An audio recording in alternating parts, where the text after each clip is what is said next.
Баршаңызға қайырлы күн достар. Бүгін біз сіздермен жұп-жұмсақ, үлпілдек болып шығатын, балалық шағымыздан келе жатқан кәдімгі қарапайым бөлкелерді бірге дайындайтын боламыз. Ең алдымен менің каналыма тіркеліп, қоңырауша белгісін басып кетуді ұмытпаңыздар.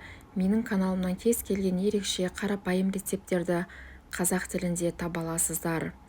Дәл осы рецептпен жасасаңыз, бөлкелеріңіз осындай жұп-жұмсақ, бір жасағаннан ақ осындай керемет болып шығатын болады. Видеоны міндетті түрде соңына дейін қараңыздар.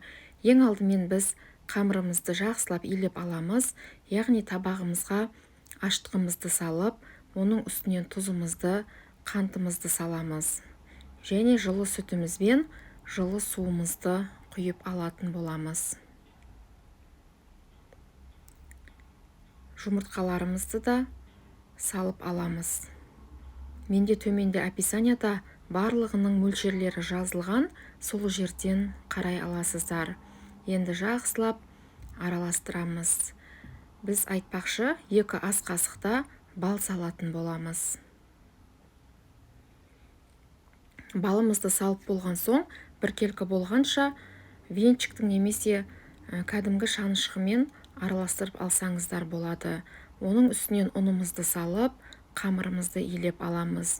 Қамырымыз жұп-жұмсақ, қолға жабысатындай болып осылай иленеді.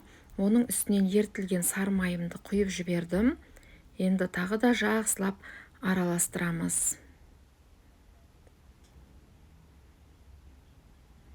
Осылай қамырымды илеп алдым. Енді қамырымызды алып, мен табағыма кәдімгі өсімдік майыны құйып жіберетін боламын.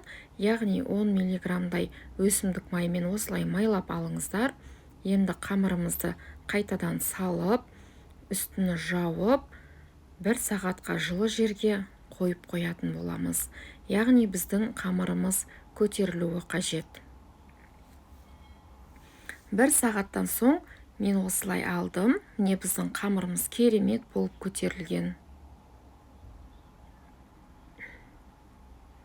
Енді қамырларымызды алып, 3 бөлікке бөліп алатын боламыз. Осылай тағы да жақсылап илеп алыңыздар. Май салған соң қолға жабыспайды, осылай жұп-жұмсақ, пластилин сияқты қамыр болып шықты. 3 бөлікке бөліп, топ-томалақ етіп жасап алатын боламыз. Қамырларымыздың көлеміне мән беріңіздер. Барлығының көлемі біркелкі болуы қажет.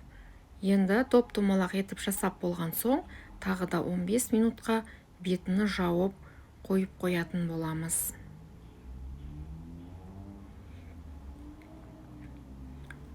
Он 15 минуттан соң қамырларымызды алып, бір домалақ қамырымызды 8 бөлікке бөлеміз. Ең алдымен ортасынан, не осылай. Достар, барлық қамырымызды осылай 8 бөлікке бөліп, топ-томалақ етіп жасап алатын боламыз.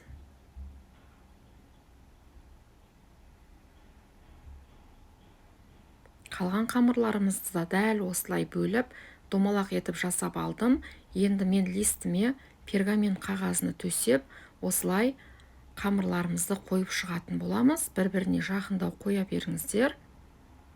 Осылай қойып болған соң, тағы да 40 минутқа бетін жауып қойып қойыңыздар. 40 минуттан соң, мен осылай 3 ас қасық сүтке 1 жұмыртқаны салып, араластырып, яғни бөлкелерімнің бетіне жағып шығатын боламын. Енді 180 градусқа 20 минутқа жібереміз.